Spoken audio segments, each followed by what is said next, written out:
Student ready हो जाइए copy और पेन लेकर, क्योंकि आज हम लोग फिजिक्स में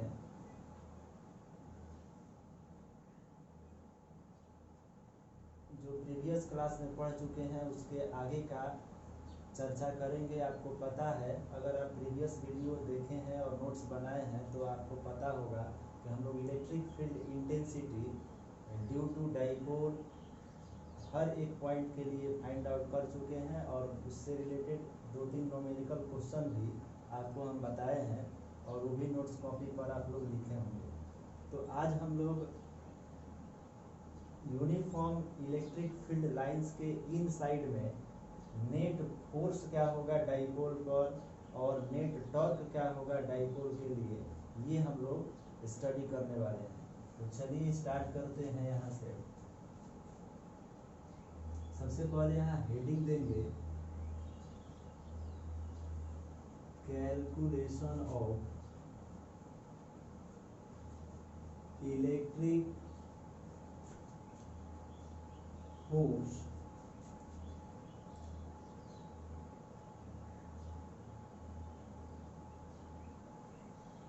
due to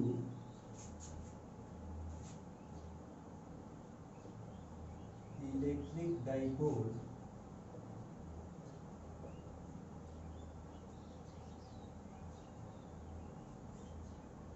kept inside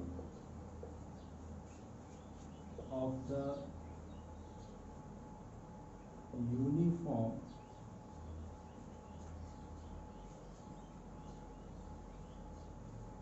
electric field lines। Uniform electric field lines के इन साइड में अगर डाइपोल गिफ्ट है तो इसके चलते डाइपोल पर नेट इलेक्ट्रिक फोर्स क्या होगा ये कैलकुलेट करना है। तो कैसे कैलकुलेट करें, देखिए आपको बता रहे हैं, ध्यान से इसको समझते हुए नोट्स करते जाना है। तो यहाँ इलेक्ट्रिक फील्ड लाइंस हम लोग कंसीडर करते हैं सबसे पहले, जैसा कि ऊपर के हेडिंग में कहा गया है। तो यूनिफॉर्म इलेक्ट्रिक फील्ड लाइंस हम लोग यहाँ कंसीडर कर लिए। ये आपका यूनिफॉर्म इलेक्ट्रिक फील्ड लाइन है।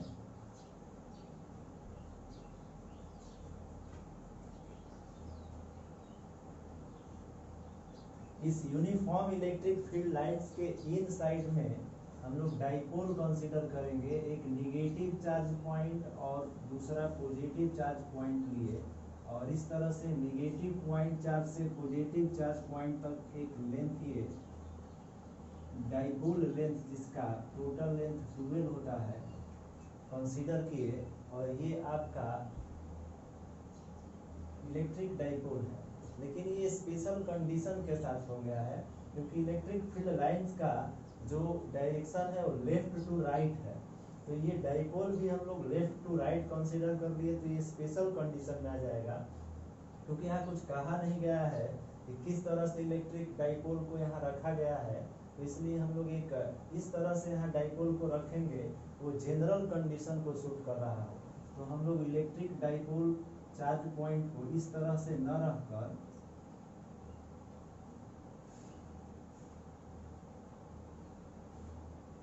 इस तरह से रखेंगे,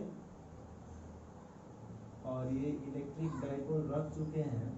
ये डाइपोल का सेंटर अगर है तो ये सेंटर इलेक्ट्रिक फील्ड लाइन के साथ एंगल थीटा बना रहा है। ये एनी कंडीशन है डाइपोल का जो इस इन साइड में रखा गया है। और डाइपोल का टोटल लेंथ आपको पता है कि 12 होता है। तो ये डाइपोल के सेंटर से चार्ज पॉजिटिव चार्ज तक का लेंथ एल हो जाएगा, और डाइपोल के सेंटर से दूसरे नेगेटिव चार्ज तक का जो लेंथ है वो भी एल हो जाएगा। तो इस तरह से ये सिस्टम जो है तैयार हो चुका है। यूनिफॉर्म इलेक्ट्रिक फील्ड लाइंस के अंदर हम लोग डाइपोल कंसीडर कर चुके हैं जो एंगल थीटा के साथ रखा हुआ है। अब इसके चलते नेट फोर्स डाइपोल पर क्या होगा वो हम लोग को फाइंड करना है, कैलकुलेट करना है, हेडिंग में लिखा गया है। तो चलिए इसको कैलकुलेट करते हैं। हम लोग जानते हैं कि इलेक्ट्रिक फोर्स एक वेक्टर क्वांटिटी होता है, तो उसको यहाँ हम लोग राइज करेंगे। पॉजिटिव चार्ज पर फोर्स का डायरेक्शन किधर होगा दिखाएंगे, नेगेटिव चार्ज पर फोर्स का डायरेक्शन किधर होगा इसको भी दिखाएंगे, और उसके बाद लॉ ऑफ वेक्टर एडिशन से नेट इलेक्ट्रिक फोर्स टॉर्क पर क्या होगा फाइंड आउट कर लेंगे। तो चलिए देखते हैं। पॉजिटिव चार्ज पर जो इलेक्ट्रिक फोर्स है वो इस तरह से इस डायरेक्शन में होगा, इलेक्ट्रिक फील्ड लाइन के डायरेक्शन में होगा एफ ई, और एफ ई जो है चार्ज पर कितना होता है फोर्स का फार्मूला तो क्यू इंटू ई, और इस नेगेटिव चार्ज के लिए फोर्स का डायरेक्शन अपोजिट होगा इलेक्ट्रिक फील्ड लाइन से, क्योंकि चार्ज का साइन नेगेटिव है। तो आपको पता होगा, आपको बताया गया था कि पॉजिटिव चार्ज से टर्मिनेट होते हैं फील्ड लाइंस और नेगेटिव चार्ज से ओरिजिन। तो इस वजह से यहाँ पर इलेक्ट्रिक फील्ड के अपोजिट में फोर्स का डायरेक्शन हुआ है एफ ई, जिसका फार्मूला क्यू इंटू ई हो जाएगा यहाँ। तो इस तरह से फोर्स को हम लोग दिखा चुके हैं, और ये दोनों फोर्स का मैग्नीट्यूड सेम है, क्योंकि चार्ज का मैग्नीट्यूड सेम है। चार्ज का यहाँ नेचर अलग था पॉजिटिव नेगेटिव, जिसके वजह से फोर्स का डायरेक्शन पॉजिटिव की वजह से इधर रहा, नेगेटिव की वजह से इधर रहा। अब नेट फोर्स क्या हो ये फाइंड करना है, तो यहाँ अप्लाई करेंगे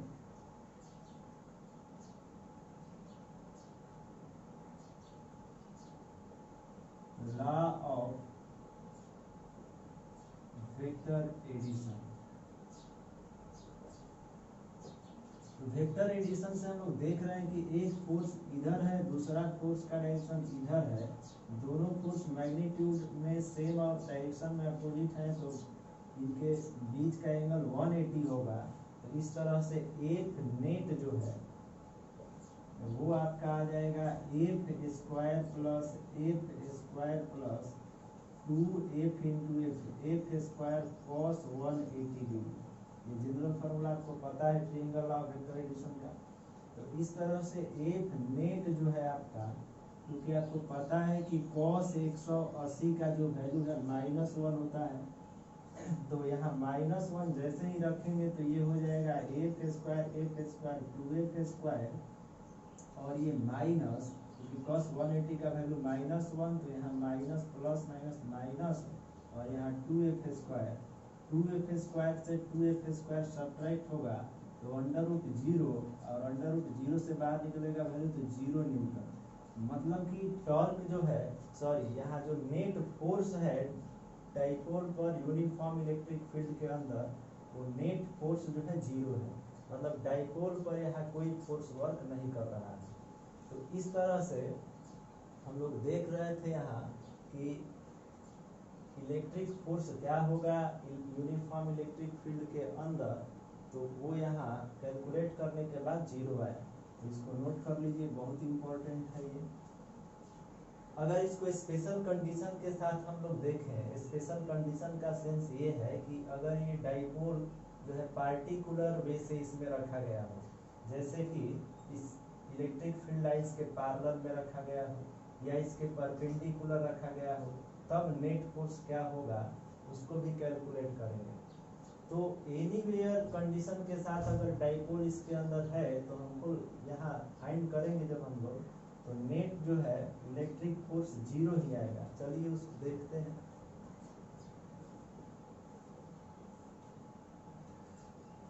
जैसे इस तरह से अगर रखा जाए डाइपोल को, तो फोर्स इधर होगा एफ ई, और इस पर भी फोर्स इधर होगा एफ ई। तो नेट रिजल्ट जो है, यहाँ भी फोर्स इक्वल एंड अपोजिट है, तो ये कैंसिल होकर 0 न्यूटन है। अगर इस तरह से dipole uniform electric field lines के अंदर रखा जाए,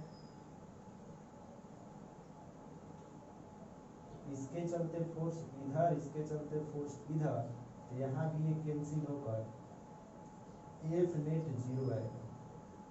इस तरह से हम लोग देख रहे थे कि यूनिफॉर्म इलेक्ट्रिक फील्ड के अंदर अगर इलेक्ट्रिक डाइपोल किसी तरह से रखा जाए, किसी कंडीशन के साथ रखा जाए, तो नेट फोर्स जो है 0 न्यूटन आता है। तो इसको ध्यान रखना है, ये एग्जाम में आता है, ऑब्जेक्टिव फॉर्म में भी आ सकता है, और इसको डिफाइन करने के लिए भी पूछा जा सकता है।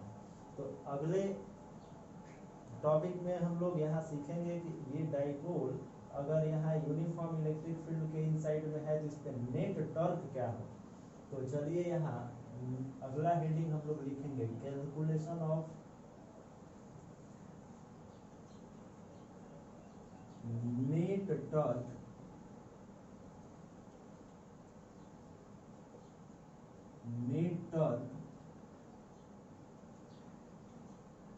Due to electric dipole kept inside of the uniform electric field lines। मतलब सेम कंडीशन है, बस यहाँ आपको नेट टॉर्क फाइंड करना है। तो टॉर्क के लिए आपको फार्मूला पता है कि टॉर्क का जो फार्मूला जनरल होता है वो फोर्स इनटू परपेंडिकुलर डिस्टेंस होता है। तो इसी का यूज करते हुए हम लोग यहाँ फाइंड आउट करेंगे नेट टॉर्क। तो देखा जाए कैसे फाइंड होगा।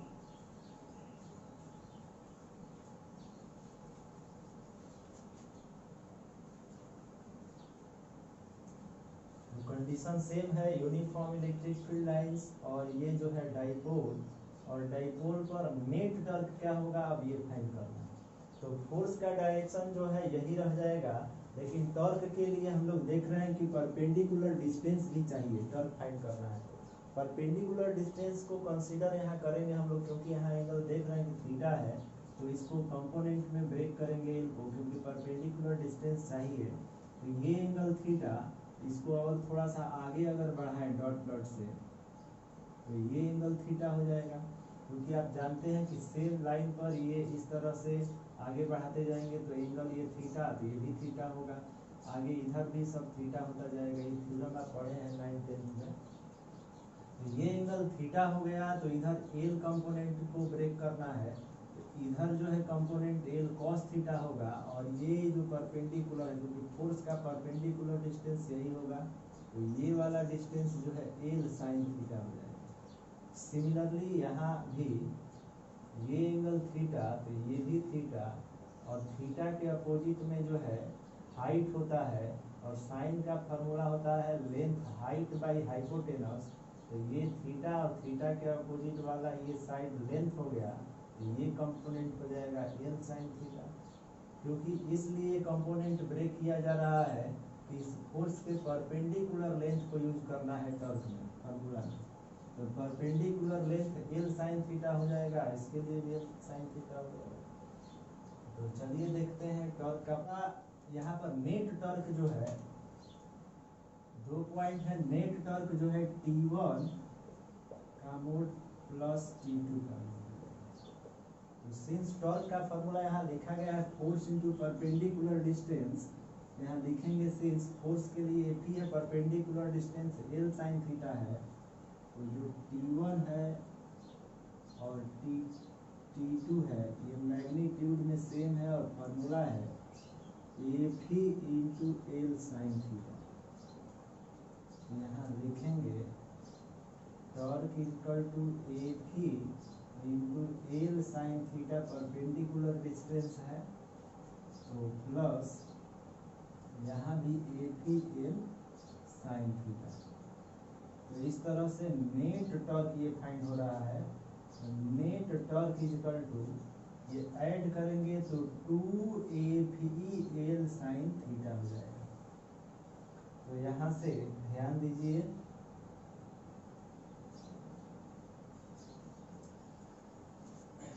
AP का फार्मूला आपको पता है कि AP इक्वल टू, क्योंकि यूनिफॉर्म इलेक्ट्रिक फील्ड लाइन के अंदर डाइपोल है, तो AP equal to Q into 2L vector, ये formula sorry AP equal to Q into E होता है। तो यहाँ हम लोग लिख सकते हैं 2 into Q into E L sine theta.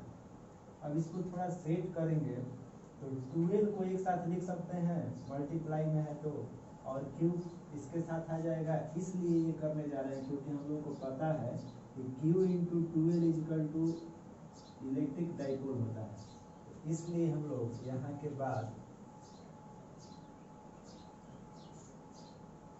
Torque is equal to Q into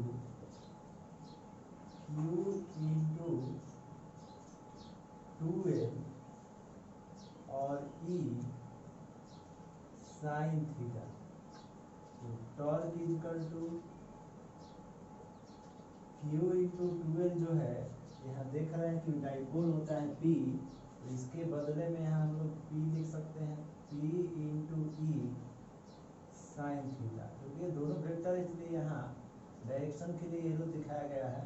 तो ये आपका नेट रिजल्ट आ गया, मतलब कि यूनिफॉर्म इलेक्ट्रिक फील्ड के इन साइड में डाइपोल के थ्रू नेट टॉर्क का फॉर्मूला पी साइन थीटा होता है। अब इसको वेक्टर फॉर्म में अगर रिप्रेजेंट करना हो,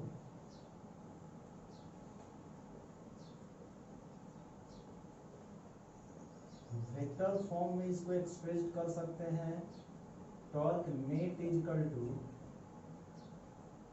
पी क्रॉस ई, क्योंकि आपको पता है क्रॉस प्रोडक्ट वेक्टर फॉर्म होता है, तो वेक्टर फॉर्म में इसको एक्सप्रेस किए। क्रॉस प्रोडक्ट यहाँ से हटेगा तो साइन थीटा राइज हो जाता है, तो ये वेक्टर फॉर्म हो गया। तो हम लोग फाइंड कर चुके हैं कि यूनिफॉर्म इलेक्ट्रिक फील्ड्स के अंदर अगर डाइपोल को रखा जाए तो उस पर नेट टॉर्क पी क्रॉस ई होता है या पी साइन थीटा। अब इसको स्पेशल कंडीशन के साथ हम लोग एक्सप्रेस करेंगे और देखेंगे कि इलेक्ट्रिक डाइपोल अलग अलग कंडीशन के साथ अगर रखा जाए inside of uniform electric field line तो उस पर नेट टॉर्क क्या होगा। तो चलिए देखते हैं कंडीशन। स्पेशल कंडीशंस में हम लोग देखेंगे कि अलग अलग पोजीशन के साथ यूनिफॉर्म इलेक्ट्रिक फील्ड लाइन के इनसाइड में इलेक्ट्रिक डाइपोल को रखने पर टॉर्क क्या होगा। तो चलिए डाइपोल को पैरेलल रखते हैं, लिख देते हैं कंडीशन में केस 1 में यहाँ if dipole is kept parallel inside the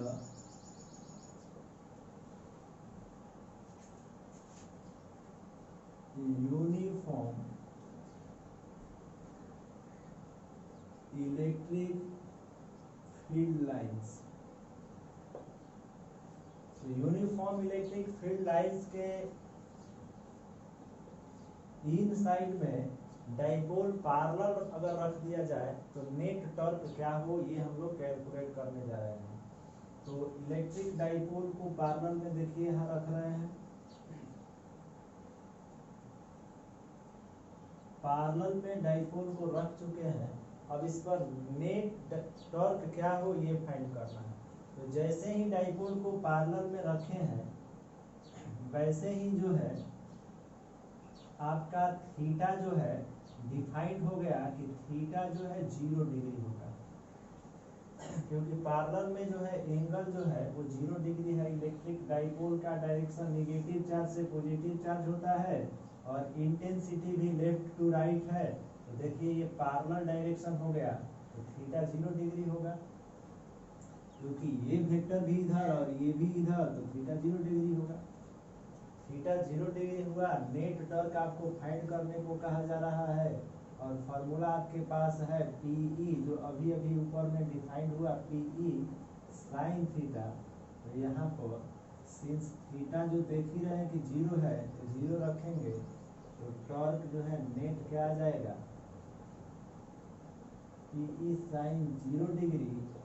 since sine 0 degree का फार्मूला तो आप जानते होंगे 0 होता है, तो इस तरह से नेट टॉर्क जो है आपका 0 इंटू समथिंग, 0 में अगर किसी भी टर्म से मल्टीप्लाई करिएगा तो बताइए क्या होगा, 0। यहाँ पर 0 आएगा।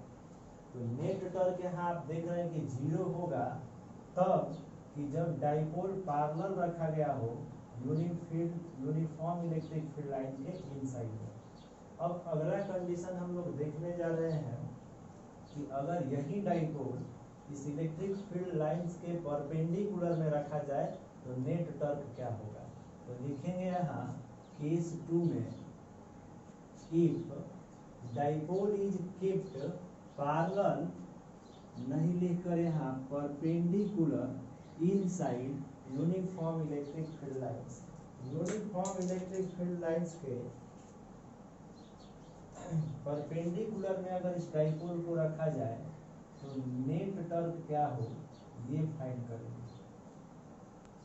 पॉजिटिव चार्ज नेगेटिव चार्ज, ये डाइपोल हो गया। डाइपोल का डायरेक्शन हमेशा नेगेटिव से पॉजिटिव डायरेक्शन में होता है, तो ये डायरेक्शन दिखा दिए। और हम लोग देख पा रहे हैं कि ये परपेंडिकुलर है फील्ड लाइंस के साथ, 90 डिग्री का एंगल बना रहा है। तो नेट टॉर्क क्या हो ये फाइंड करना है। तो यहाँ हो जाएगा 90 डिग्री, और ये फार्मूला यही हो रह जाएगा। यहाँ थीटा जो है π/2 या 90 डिग्री, बात एक ही है, ये रेडियन हो गया, ये डिग्री हो गया। तो टॉर्क P साइन 90 डिग्री हो जाएगा, और साइन 90 डिग्री का जो वैल्यू है 1 होता है, तो टॉर्क का जो फार्मूला है वो PE आ जाएगा विथ पॉजिटिव। तो इस कंडीशन पर कहा जाता है कि टॉर्क मैक्सिमम होता है। तो maximum torque PE product of PE के इक्वल आएगा। तो मैक्सिमम टॉर्क कब आएगा अगर आपसे पूछा जाए एग्जाम में, तो आप बताएंगे कि जब डाइपोल को यूनिफॉर्म इलेक्ट्रिक फील्ड लाइन के परपेंडिकुलर रखें तो नेट टॉर्क जो है मैक्सिमम गेन होता है, कंडीशन हो गया। अब अगला जो है केस थर्ड है कि जब इस डाइपोल को इलेक्ट्रिक फील्ड लाइंस के एंटी पैरेलल रखा जाए, तो यहाँ लिखेंगे case third, if dipole is keeped anti parallel, ये पैरेलल का साइन हो गया, anti parallel inside the uniform electric field lines as shown in figure, आप लिख सकते हैं एज शोन इन फिगर।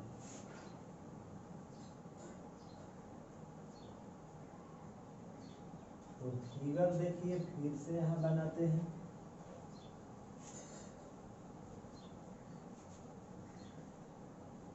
तो ये ले रहे हैं field lines, uniform electric field lines consider किए, और इस यूनिफॉर्म इलेक्ट्रिक फील्ड लाइंस के इन साइड में हम लोगों को डाइपोल रखना है। और कैसे रखना है, तो एंटी पैरेलल। तो इसका मतलब ये हुआ कि निगेटिव चार्ज यहाँ रखेंगे और पॉजिटिव चार्ज को यहाँ रखेंगे, क्योंकि हम लोग को पता है कि डाइपोल का डायरेक्शन जो है वेक्टर क्वांटिटी है, और उसका डायरेक्शन हमेशा नेगेटिव चार्ज से पॉजिटिव चार्ज के तरफ होता है। तो ये हो गया इलेक्ट्रिक डाइपोल, और आप देख रहे हैं कि ये इलेक्ट्रिक फील्ड लाइंस के अपोजिट में है, और डाइपोल का सेंटर हो गया, डाइपोल का लेंथ वेक्टर 12 होता है। तो नेट टॉर्क इस पर अभी क्या लग रहा है यही आपको कैलकुलेट करना है, दिखाना है। तो हम लोग देख पा रहे हैं कि ये एंटी पैरेलल है, इंटेंसिटी इधर है तो डाइपोल का डायरेक्शन इधर है, इसका एंगल 180 बन रहा है। तो यहाँ थीटा जो है 180 है, और आपको पता है कि नेट टॉर्क जो है इन साइड में इलेक्ट्रिक डाइपोल पर PE साइन थीटा होता है, और थीटा का वैल्यू 180 है, तो यहाँ 180 रखेंगे। तो PE साइन 180, तो साइन 180 का बताइए वैल्यू कितना होता है। तो साइन 180 का भी वैल्यू 0 डिग्री होता है, 0 होता है। तो 0 जैसे ही रखेंगे तो ये पूरा वैल्यू 0 हो जाएगा। इस तरह से net torque inside of uniform electric field lines जब एंटी पैरेलल में डाइपोल को रखेंगे तो भी 0 आएगा। आपको पता होगा कि टॉर्क का जो यूनिट है वो न्यूटन मीटर होता है, क्योंकि फार्मूला है फोर्स इंटू परपेंडिकुलर डिस्टेंस। तो यहाँ भी 0 आ गया। तो इस तरह से दो कंडीशन पर हम लोग देख रहे थे कि नेट टॉर्क 0 आ रहा है पैरेलल या एंटी पैरेलल में, लेकिन परपेंडिकुलर में नेट टॉर्क मैक्सिमम हो जाता है P के इक्वल। तो इस तरह से आज के क्लास में इतना हम लोग सीखे। आज टॉर्क क्या होगा, नेट फोर्स क्या होगा डाइपोल पर inside of uniform electric field lines. अगले वीडियो में इसी पे आगे का कंटिन्यू वर्क होगा, हम लोग देखेंगे अगले वीडियो में। ये डाइपोल के इनसाइड में डाइपोल जब यूनिफॉर्म इलेक्ट्रिक फील्ड लाइन के इनसाइड में है तो इस पे एनर्जी क्या होगा इसका, और इसकी work done, total work done क्या होगा डाइपोल का, ये सब फाइंड करेंगे अगले वीडियो में। आज के लिए इतना ही।